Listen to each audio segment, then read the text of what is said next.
Olá pessoal, meu nome é René Proença e sejam muito bem-vindos ao meu making off da cena da cozinha.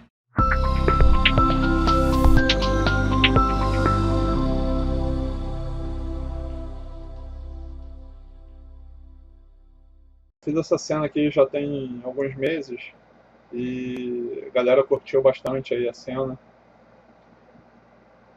e muitas pessoas pediram para que eu mostrasse um pouco do que foi feito aqui nessa cena. Tá, então a cena da cozinha é essa. Eu vou abrir ela lá no Max para mostrar um pouco da parte 3D, depois a gente volta aqui para o Photoshop para mostrar como é que foi feita toda a composição da cena, tá ok? Então vamos lá. Então galera, aqui é a cena no Max, né? Eu estou usando o 3D Studio Max 2014 com o V-Ray 2.5, tá? Então assim, nessa cena eu não vou falar muito sobre modelagem, tá? Eu acho que a parte de modelagem é uma parte bem simples, eu acho que a parte de maquete eletrônica não tem muita dificuldade nessa parte de modelagem, tá? Então estou mostrando aí basicamente aí o modelo total. Vocês podem ver que é bem simples, tá? Aqui antes da cozinha a gente tem uma sala, todos os objetos da cena, a mesa, o armário, a parte de fora. Beleza. Então tá, vou botar aqui na câmera para a gente começar a dar uma olhada aqui mais ou menos o que foi feito. Uma das coisas que eu acho legal de falar é sobre a texturização dos modelos, tá? Principalmente de madeira. Então, o que acontece? Toda vez que a gente vai mapear algum móvel de madeira, seja mesa, cadeira, enfim, qualquer móvel de madeira, é importante ver que a madeira, o veio da madeira, tá? Que é essa parte aqui, o veio da madeira, ela sempre corre para o maior lado da madeira em si, né? Então, por exemplo, nós temos aqui essa mesa, tá? Então, esse tampo da mesa aqui, o veio da madeira está correndo para aquela direção ali. Então, a gente vai texturizar ela nessa direção aqui. Essa parte aqui do pé da mesa, ele está correndo nessa direção. Então, a gente vai mapear ele para que ele fique nessa direção e assim por diante. Tá? Então, reparem, se eu for abrir aqui o grupo desse objeto, se eu modificar aqui o meu mapeamento, vocês vão ver que fica bem estranho se eu mudar aqui a direção do veio da madeira, né? Olha como é que fica estranho, parece que a gente está usando várias folhas de madeira para poder cobrir o mesmo espaço que a gente estaria usando uma folha apenas para poder cobrir a mesa inteira. Tá? Eu não vou entrar aqui em detalhe da ferramenta de UVW, de Edit Poly, de como se mapeia uma mesa. Eu acho que isso a gente pode até posso até fazer um vídeo mais para frente mostrando melhor como é que funciona essa parte aí mais técnica, né? Mas vamos focar aqui um pouco mais nos conceitos. Tá, então isso aqui é legal de falar, cara. Eu vejo muita gente mapeando madeira e nunca se ligou nisso, do veio da madeira seguir para o maior lado da madeira. Tá? E isso acontece para todos, seja aqui para a mesa, né, eu vou isolar aqui, seja aqui nesse armário. Tá vendo? Ó? O lado maior, a madeira segue. O lado maior, a madeira segue.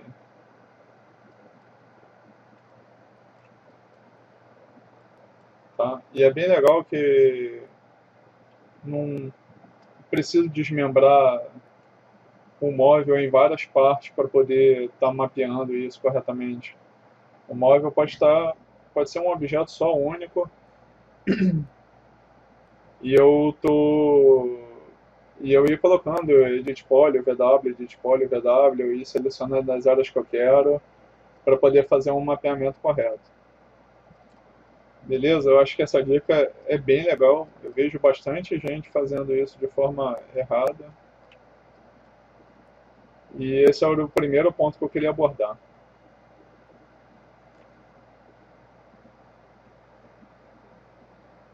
Beleza, vamos aqui à segunda parte. Queria falar aqui um pouco da câmera, tá? Essa câmera que eu estou usando é uma câmera V-Ray Physical Cam, é uma câmera própria do V-Ray, tá? Ela tem as mesmas propriedades de uma câmera realista, tá? Então nós temos aqui o tipo de filme, nós temos aqui o white balance, nós temos o shutter speed, enfim. Uma coisa que eu acho bem legal, cara, para quem trabalha com maquete ou quer trabalhar, é aprender um pouco de fotografia, tá? Então, não são todas as imagens que eu utilizo que eu utilizo a Physical Cam, mas para essa imagem aqui eu quis dar uma estudada melhor para ver o resultado que ela ia dar, tá? E uma coisa que eu acho legal é a altura que a gente coloca a câmera. Eu sempre coloco a câmera um pouco mais alto e ela tá apontando um pouco para baixo,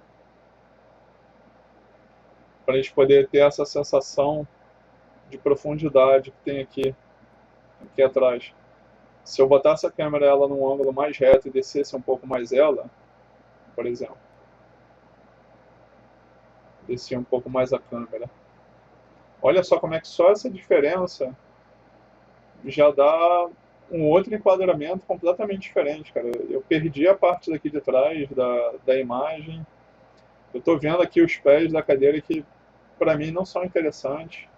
Eu acho que quando eu subo um pouco mais a câmera aqui, eu ganho mais profundidade de campo.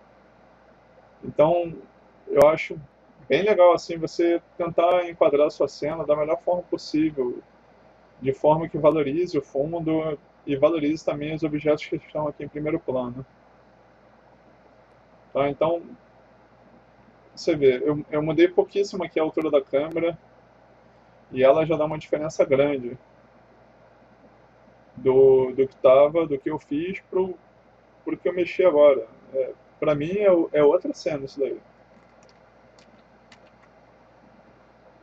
Tá? Então, enquadramento é uma coisa bem importante, bem importante mesmo. Então, às vezes a galera faz uma cena até que eu acho legal, ilumina tudo certinho, na hora de enquadrar, faz os enquadramentos que, assim, dói um pouco a vista, entendeu? E a imagem não fica vendável. O grande lance da maquete, cara, é tornar a imagem o mais vendável possível. Afinal de contas, o cliente vai usar essa imagem para estar vendendo o ambiente, para estar vendendo o imóvel dele, o apartamento, ou o decorador, o design de interior vai estar usando para mostrar o trabalho dele. Então, isso é bem importante, cara. É bem importante estar valorizando tudo, tá? Uma outra coisa que eu quero ressaltar aqui são os objetos. Eu já tinha feito um post lá no Chocolate Design, cara, dando um pouco dessas dicas da posição dos objetos, né? Da gente estar sempre pousando os objetos para a câmera.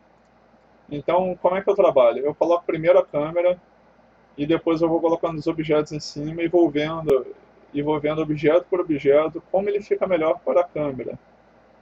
Tá? Por exemplo, vou pegar esse livro aqui. Você vê que o livro está pousado para a câmera. Você que está vendo a imagem, você consegue ver o livro, tudo que acontece aqui nesse livro aqui na frente. Mas se eu pegar esse livro e der uma rodada nele, por exemplo, assim, você vê que já não fica legal, já a composição da cena já muda, entendeu? Você já não se sente como se o espectador fizesse parte da cena. E é um detalhe simples e pouca gente presta atenção nisso. Então, por exemplo, aqui é a batedeira, né? Ela também está pousada para a câmera, mas se eu botasse ela virada para lá, só colocasse ela em cima da mesa sem me preocupar com isso. Olha a diferença que dá na cena.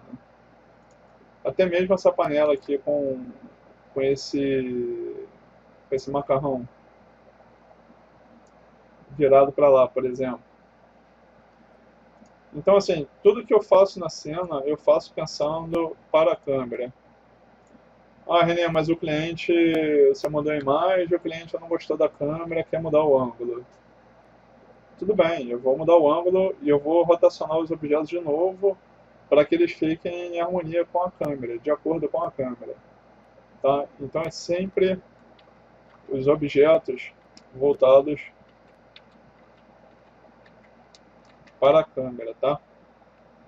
Essa dica é bem legal e é uma dica que eu demorei a aprender, mas é uma dica que mudou muito a qualidade das minhas imagens. Mudou muito mesmo. Vamos ver aqui um outro ponto. Falar um pouco aqui sobre a parte de iluminação, tá? Então eu vou vir aqui no filtros aqui, vou botar aqui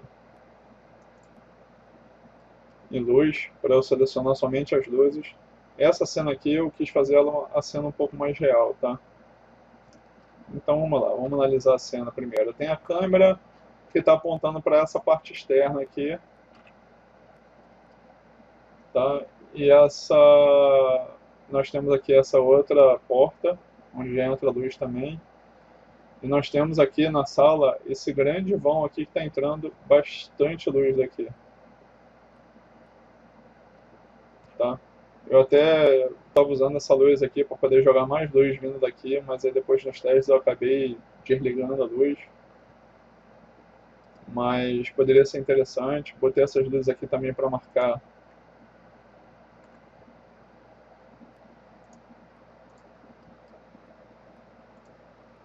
Mas depois eu optei por fazer uma cena mais realista e menos artística para poder estar marcando os objetos. Eu vou falar disso em outras cenas. Eu uso bastante esse tipo de luz para poder estar marcando os objetos dentro da cena. Mas aqui nessa cena eu quis fazer algo mais realista e usar um pouco mais os conceitos de fotografia, tá? Então vamos lá. Então analisando aqui o nosso modelo, eu tenho bastante luz entrando por essa porta aqui e por aqui, tá? Então o que eu fiz? Eu coloquei uma luz, né, uma V-Ray Light, um plano de luz aqui entrando por aqui e um plano de luz entrando por aqui. Aí vai vir aquela pergunta, René, mas essa é a melhor forma de iluminar a cena? Existem N formas de iluminar uma cena, N formas. Tá? Para essa cena, eu achei que a melhor forma foi essa, mas se você for iluminar um quarto que só tem uma janela, às vezes, não tem uma varanda, de repente, você não vai colocar uma luz na janela, a gente vai fazer um outro tipo de luz. Ah, se for uma luz noturna, de repente é um outro tipo de iluminação. Então a iluminação depende de cada ambiente. E o que você quer como resultado da imagem.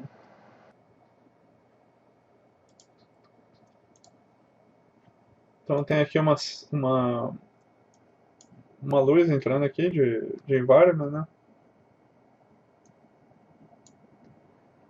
Você vem aqui, ó, DI environment. Então esse DI environment é o que faz iluminar a cena inteira aqui. Tá? Então eu tenho uma luz iluminando isso tudo aqui. E para forçar essa luz a entrar dentro da cena e eu ter depois como fazer aquele estourado lá no Photoshop, eu coloquei uma luz entrando aqui e uma luz entrando por aqui, tá? Então, vocês podem ver que a parte de iluminação que eu fiz aqui é bem simples, não tem muito assim o que falar. É você planejar a sua cena e pensar como é que você quer a luz. Entendeu? Minha câmera está apontando para lá, então eu quero que história aqui.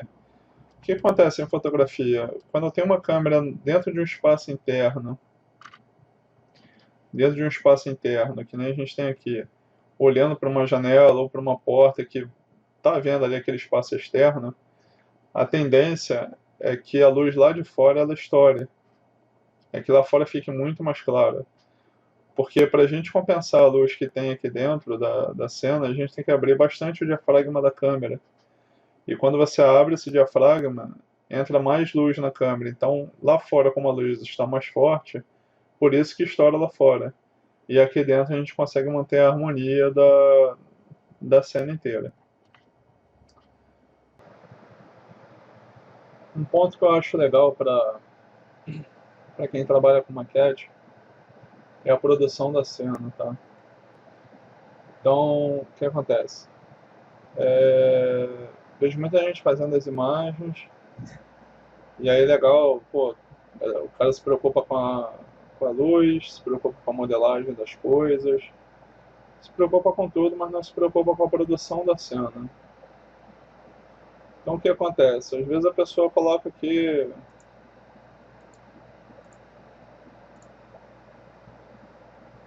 só, só essa pizza aqui, esse faqueiro, a batedeira aqui em primeiro plano, os biscoitinhos e tal, mas não coloca muitos elementos na cena.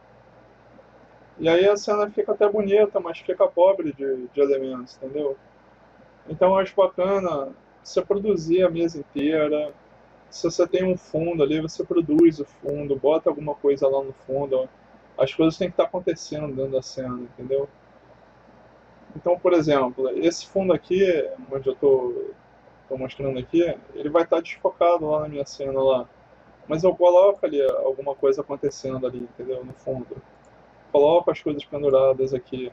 E aquele negócio que eu falei de tomar cuidado com a câmera, por exemplo, se isso aqui estiver um pouquinho mais alto, né, a luminária já está tampando aqui essa parte de trás. Então o que eu faço?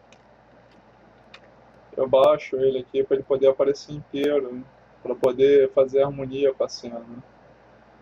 E são os detalhes que vão fazer a diferença na sua imagem. Tá? Então eu coloquei aqui as garrafinhas de azeite, de tempero, alguns, algumas frutas vegetais aqui, pizza, eu coloquei N coisas acontecendo aqui na mesa.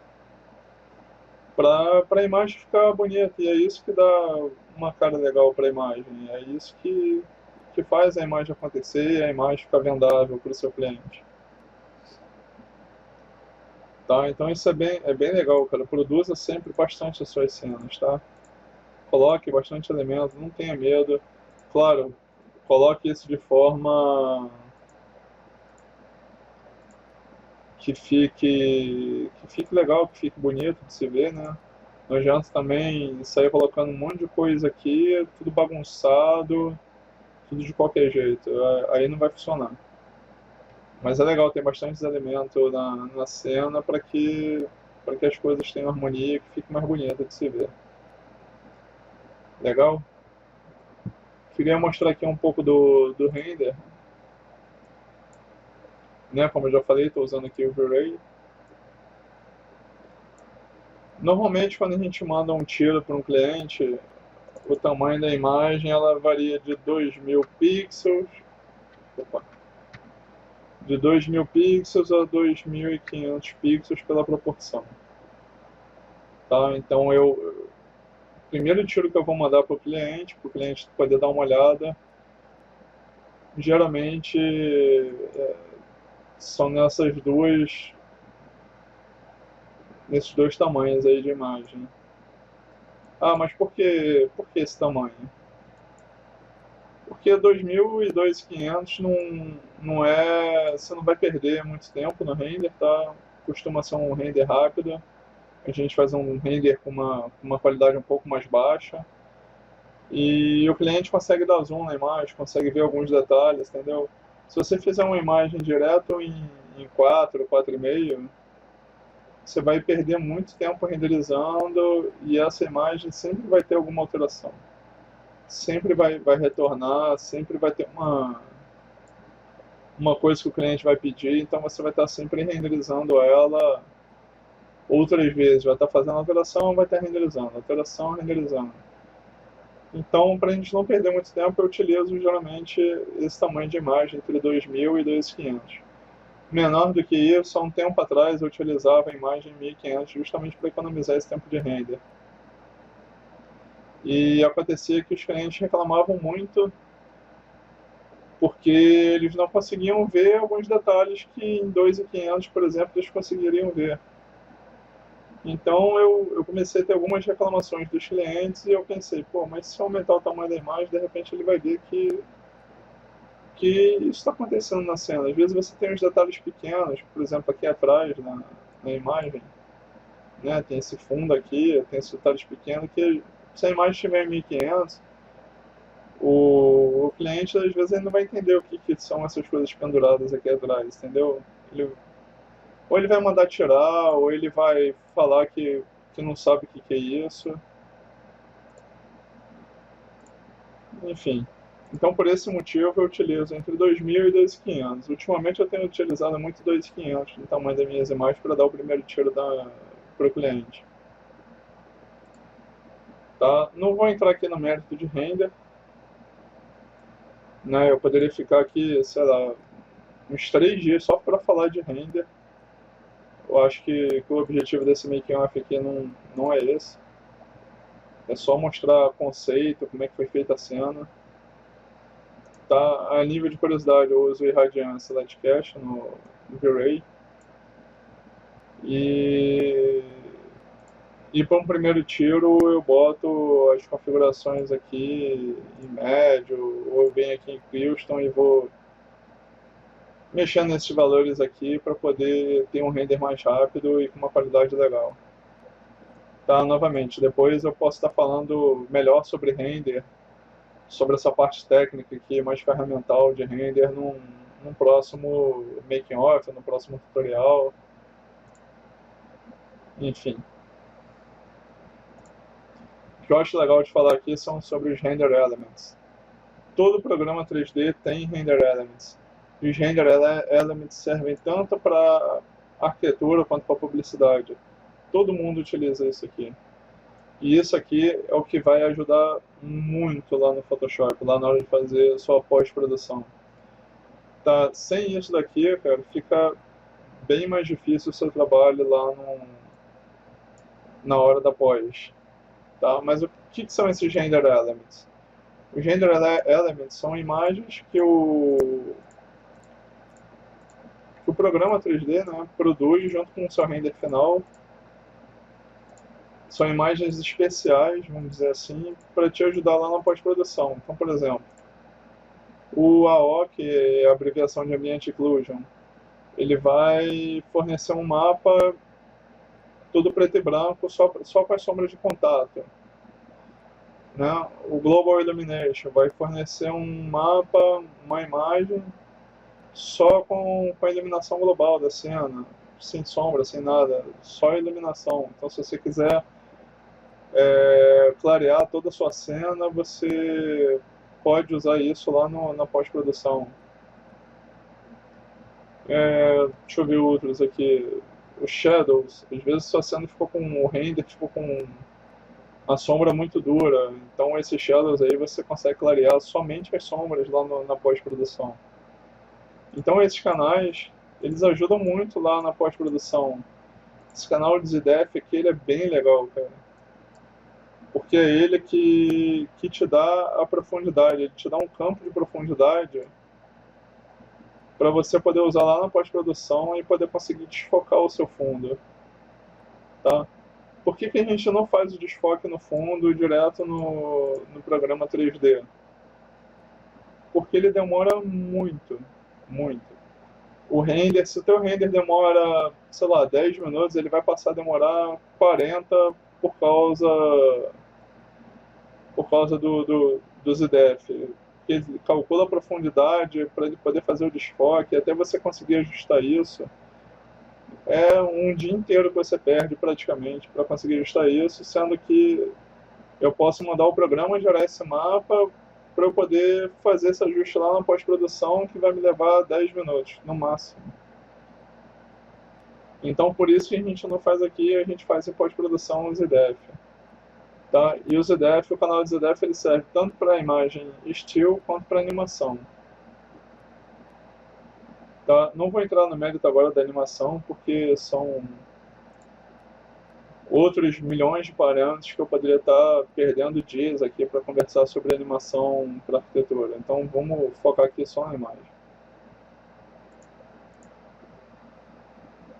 Tá? Voltando lá ao canal de ZDF, que eu acho que é um dos mais legais para se falar aqui. Né? Aqui eu tenho o ZDF mínimo e o ZDF máximo. Tá? Isso aqui é a distância mínima da câmera e a distância máxima do foco da câmera. Né? Então, como é que funciona isso?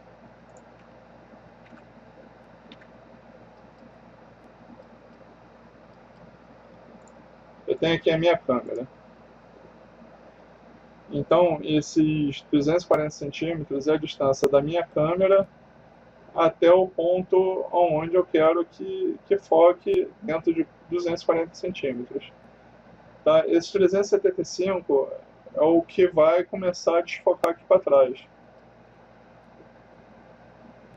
Tá? Então eu basicamente pego um objeto, vejo a minha distância aqui da câmera. Por exemplo, eu quero que minha câmera foque até aqui, por exemplo. Tá? Então eu vou pegar lá o meu tape, eu vou pegar um objeto, vou medir essa distância aqui da minha câmera até esse objeto, vou ver o valor que vai dar e vou colocar aqui como mínimo. E depois eu vou ver a partir daqui, ele vai começar a desfocar e vou ver até aqui o final a distância que vai dar e coloco nesse campo aqui e ele vai me gerar um mapa de profundidade preto e branco para a gente poder usar lá no Photoshop para fazer o nosso desfoque, a nossa pós-produção. Ok? Esses são os principais canais que eu uso, são os principais render elements que eu uso. Se eu vier aqui para adicionar aqui, o V-Ray me dá outros, um monte aqui. Tá? Em casos muito especiais eu vou utilizar algum outro que não esteja aqui, mas no geral eu utilizo esse daqui. E eu mando lá renderizar minha cena e ele já vai salvar o meu render já junto com esses canais aqui em imagens separadas para poder abrir lá no Photoshop, ok? Gente, eu acho que é isso. Ah, uma outra coisa que eu gostaria de falar aqui, que eu ia deixar passar, um pouco aqui sobre a modelagem, tá? O que acontece? Todo modelo que eu faço, eu dou esse chamferzinho aqui na borda, né? Tá? Então, assim, todo móvel que você for ver, todos os cantos, eles são chanfrados. Isso, isso é bem legal, porque quando a luz bate, ela dá aquele brilhinho aqui na ponta, que é natural da madeira, né? Ou dos objetos, tá? Então, todos os cantos que você for ver, de pia, de móvel, de uma mesa, se você for reparar, todos os cantos, nenhum objeto ele vai ter o canto completamente reto. Ele sempre vai ter um chanferzinho ali para poder dar o acabamento do objeto. E isso na cena, na hora da iluminação, ele faz uma diferença bem bacana. Bem, eu acho que da parte 3D era isso que eu tinha para falar. Espero que vocês tenham achado legal. vou lá para o Photoshop agora para estar mostrando a parte de pós-produção. Então, pessoal, aqui no Photoshop, a primeira coisa que a gente vai fazer vai ser importar todos aqueles arquivos de Elements e a imagem de render para dentro do Photoshop, tá? E aí, como é que a gente faz isso? Existe um script no Photoshop que ele já faz isso automático para a gente, tá? Então, vem aqui em File, Scripts, e esse aqui, Load Files into Stack. Quando eu clicar aqui, eu vou vir aqui em Browser e vou selecionar lá os meus Elements junto com a minha imagem final aqui, tá? Então selecionei todos que eu vou usar, dou um OK e dou OK. Ele já vai abrir em um arquivo único a imagem com todos os outros Elements, tudo como se fosse um arquivo só. É muito mais fácil do que você abrir a imagem e ir arrastando de um para o outro, entendeu? Por exemplo, se eu não fosse fazer desse formato, se eu fosse fazer de outra forma, eu teria que fazer assim, abrir uma imagem, aí eu venho aqui e abro outra, aí eu venho e arrasto para cá, aí fecho. E vou fazendo isso para as outras, né? Abro aqui, arrasto, fecho. E aí vou formando aqui o meu arquivo aqui, tá? Então nesse script aqui é bem mais rápido. O tempo que vocês economizam é gigantesco. Então vou abrir aqui de novo.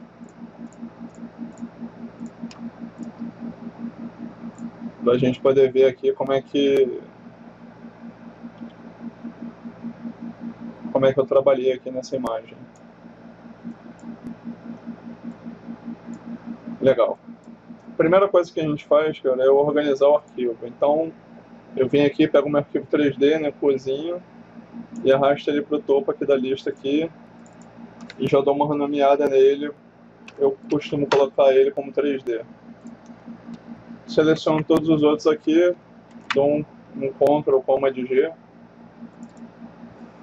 e boto todos como ID, porque são os elements. Pode ser ID, pode ser elements. Vocês decidem o melhor nome. E eu vou pegando basicamente aqui os elements e vou sobrepondo aqui a minha imagem e vou aplicando os blend modes até chegar no resultado que eu quero. Então, por exemplo, eu vou pegar esse watercolor, tá? Que é um dos elements que eu tenho lá.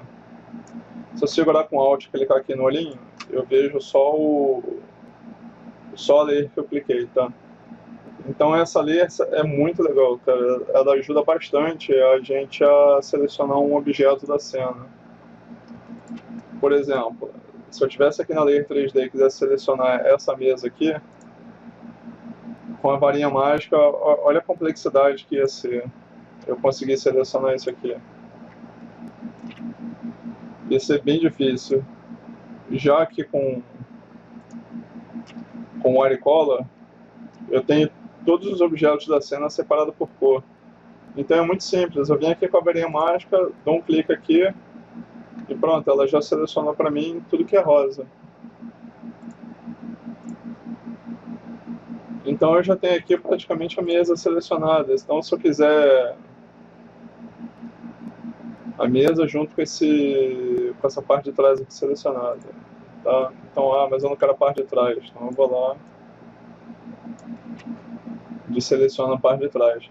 Então vamos supor que eu queira, sei lá, clarear essa mesa aqui, só um exemplo, tá? Então eu estou com ela selecionada, venho aqui, pode ser um Levels, pode ser um Curves, tá? E quando está selecionado a imagem e eu aplico no efeito, ele já cria o efeito aqui já com a máscara, tá vendo? Essa aqui é a máscara da minha mesa. Tá? E aí é muito simples. Clico aqui no efeito de volta, eu quero clarear a mesa. Vou lá, ó, clarei a mesa. Ah, eu quero escurecer a mesa. Eu estou fazendo aqui a esmo, tá? Mas só para vocês terem uma ideia de como é que eu vou trabalhando os objetos, objeto por objeto dentro da cena, até eu conseguir o resultado que eu quero. Tá? Então, dessa forma, eu consigo ter o controle de cada objeto, de cada cor, eu consigo dar contrastes individuais em cada objeto, e isso é muito legal, isso facilita bastante a minha vida. Tá? Bem, eu vou tirar aqui, vou mostrar um outro ponto aqui que a gente utiliza. O Ambient Occlusion, tá? Cozinha Elements AO. Que é esse element aqui. Esse element ele é bem legal porque ele mostra bastante aqui as sombras de contato, tá vendo? E aí vocês vão ver uma diferença que dá grande aqui na imagem. Quando eu jogo ele aqui para cima, eu aplico um multiply nele. Tá? Então o que eu fiz? Peguei o element AO, posso renomear ele, botar ambiente occlusion. E aí eu vou trabalhando nele aqui, ó. Vou criar uma máscara aqui e eu vou dizendo aqui o que eu quero do ambiente occlusion. Lógico, eu não vou criar essa parte aqui de trás, né? Ele escureceu muito.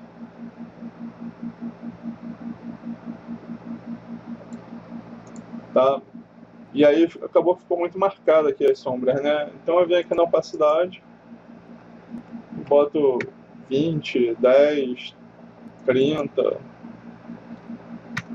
Vou vendo o que fica melhor na minha cena. Então se eu tirar ele e colocar, percebam que existe uma sombra aqui, ó, de contato, por exemplo, desse armário com a parede. Ó, percebam que ele dá uma realçada ali, entendeu? Ele parece que gruda um pouco mais na parede. Então esse é um efeito bem legal. A gente renderiza no Max e os outros programas 3D, ele já renderiza com ambiente occlusion se você quiser. Só que a gente renderiza sem ambiente occlusion justamente para a gente ter esse controle. Se eu já renderizar tudo com ambiente occlusion, e por acaso a parede ficar muito marcada, como por exemplo esse meu canto aqui acabou ficando um pouco mais marcado, eu posso vir simplesmente aqui na minha máscara aqui e diminuir esse canto. Tá? Então perceba lá, ó, com 100. Perceba que eu tirei um pouco disso, porque a luz está vindo daqui, essa área vai toda estourar, então eu não preciso dessa parede marcadona. Então eu vou lá e apago. E esse é um dos motivos que a gente não renderiza com ambiente occlusion, para a gente ter o controle disso na pós-produção. Isso, pô, é sensacional. Tá? Deixa eu ver um outro aqui bem legal. Esse aqui é bem legal, Global Illumination.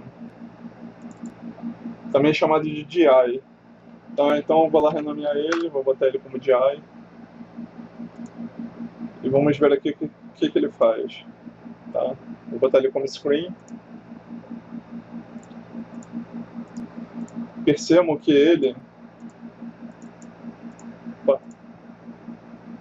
ele não tem sombra, ele só mostra o que está sendo iluminado na cena, tá? É a pura luz da cena. Então, eu venho aqui, coloco ele como screen e eu consigo controlar melhor a luz da cena. Eu consigo, por exemplo, às vezes a cena ficou um pouco escura. Ah, eu preciso clarear. Em vez de eu voltar lá no Max, mexer em todas as luzes e fazer um render de novo, eu uso esse DI aqui para poder ter um ganho de luz nele, em toda a cena. Tá? Às vezes a gente usa isso muito para o teto. Às vezes o teto fica muito escuro e a gente acaba usando o DI para poder dar uma clareada no teto. Então eu venho aqui na opacidade e vou controlando. Olha como é que a cena já ficou mais clara. Ah, mas eu queria aplicar ele só no teto. A gente vai lá no Watercolor, lembra do Watercolor? Vou pegar aqui a minha Magic Wand, vou selecionar ali só o teto. Seleciono de novo e aplico uma máscara. Tá? Essa máscara,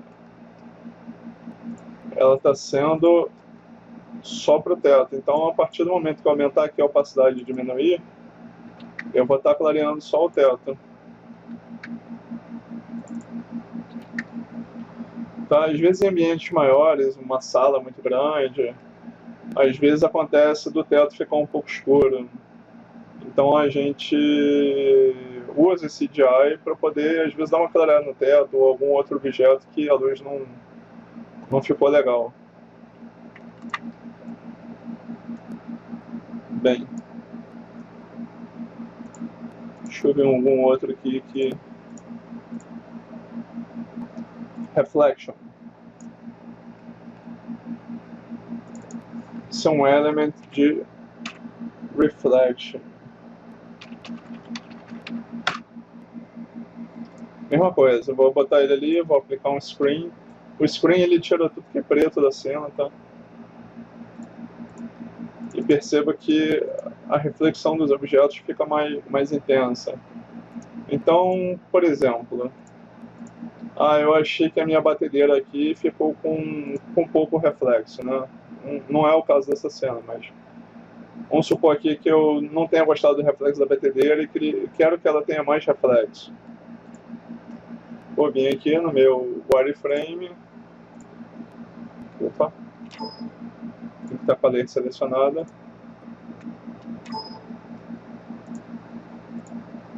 Selecionei ali a minha batedeira, tá?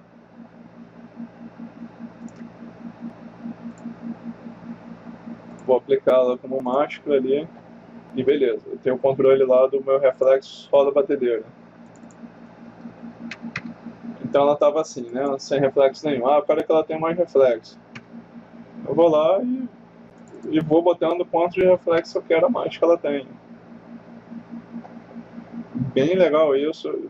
Isso aqui funciona bastante, cara. Às vezes você não quer forçar muito o reflexo numa cena, você renderiza separado e você consegue, por exemplo, dar um pouco mais de reflexo no piso, ou um pouco mais de reflexo em algum objeto.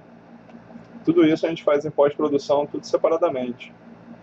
Essa dica aqui dos Elements, ela é bem legal, cara. E algumas pessoas ainda não conseguem trabalhar dessa forma. Shadows é outro element. Tá? Então o Shadows ele é um elemento só de sombra.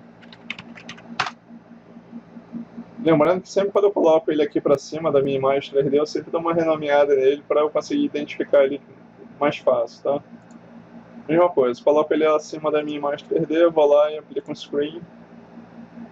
E ó, eu tirei toda a sombra da minha cena. Isso é bem legal, porque às vezes a sombra tá muito escura, né? Às vezes a sombra do piso tá muito escura, né? Vamos pegar o piso aqui como exemplo. Né? Novamente, vou lá, vou selecionar o piso.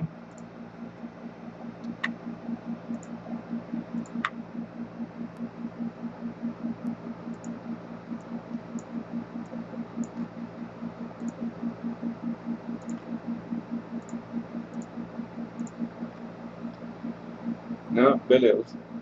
Tirei toda a sombra do piso. Então vamos supor que a sombra do meu piso aqui tenha ficado muito escura e por algum motivo o cliente reclamou, falou que precisa de um piso com um pouco menos de sombra, vocês querem clarear um pouco essa sombra aqui. Eu uso esse canal de Shadow e vou, igual eu fiz em todos os outros, ó, e vou clareando a sombra. Olha como é que meu piso ficou já mais claro. Ó, o antes e o depois.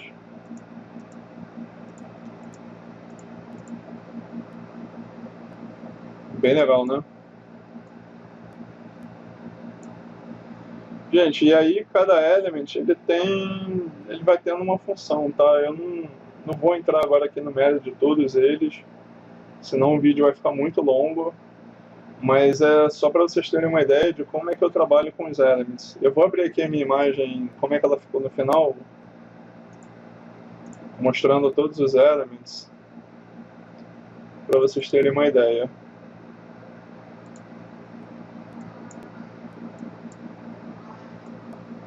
Tá, então essa aqui é a minha imagem final.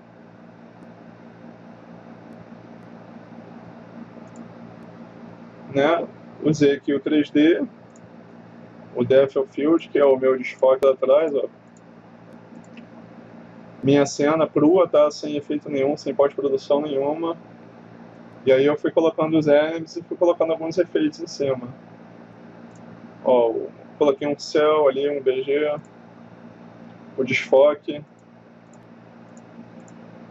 Lembra quando eu falei lá no 3D daquele Depth of Field, do ZDF, o canal do ZDF? Eu usei o canal do ZDF para poder estar fazendo esse desfoque aqui.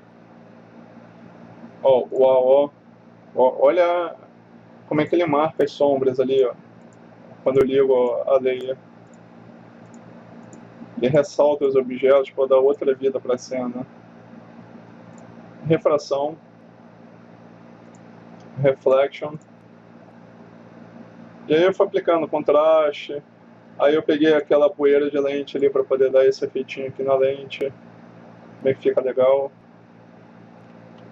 Não é nada mais do que um JPEG que eu coloquei aqui. Apaguei algumas áreas, fiz umas máscaras aqui para ele atuar só onde eu queria. Joguei um flare aqui para poder dar esse brilhinho aqui nessa cambuca aqui da batedeira, né? E aí eu pintei ali de azul para poder dar aquela estourada da luz lá fora. Lembra quando eu falei lá no 3D que a câmera está apontando para fora e lá fora estoura, aqui dentro fica mais equalizada a luz, né? Então em fotografia funciona assim, a câmera está aqui dentro você vai abrir o diafragma da câmera de forma que aqui dentro fique uma luz harmônica e lá fora ela vai estourar. Não tem jeito. Tá? Essa layer aqui é uma layer com vários efeitos dentro dela. Aí eu apliquei um brightness só para poder contrastar mais esse pedaço aqui de primeiro plano, porque eu queria dar mais destaque aqui para o primeiro plano.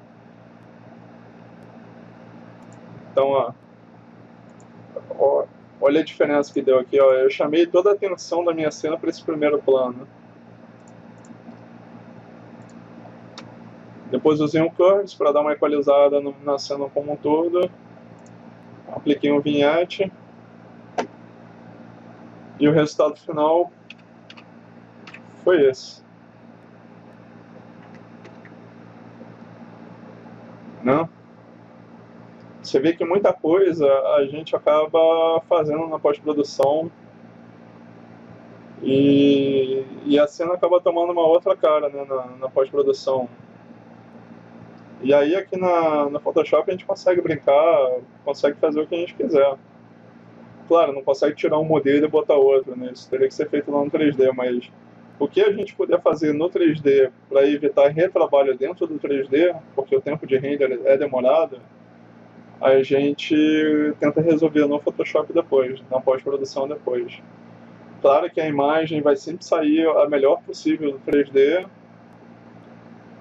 para a gente poder trabalhar isso legal no Photoshop. Não adianta sair uma imagem toda estranha do 3D e você querer deixar a imagem maravilhosa no Photoshop, isso não vai acontecer. Galera, então é isso. Espero que vocês tenham gostado desse making-off aqui da minha cena. Em breve vou estar postando outros making-offs para vocês estarem acompanhando aí outras cenas que eu estou estudando, que eu tenho feito, cenas que têm ficado legais. E espero que vocês curtam aí. Quem gostou, dá um like aí embaixo aí no vídeo e até a próxima.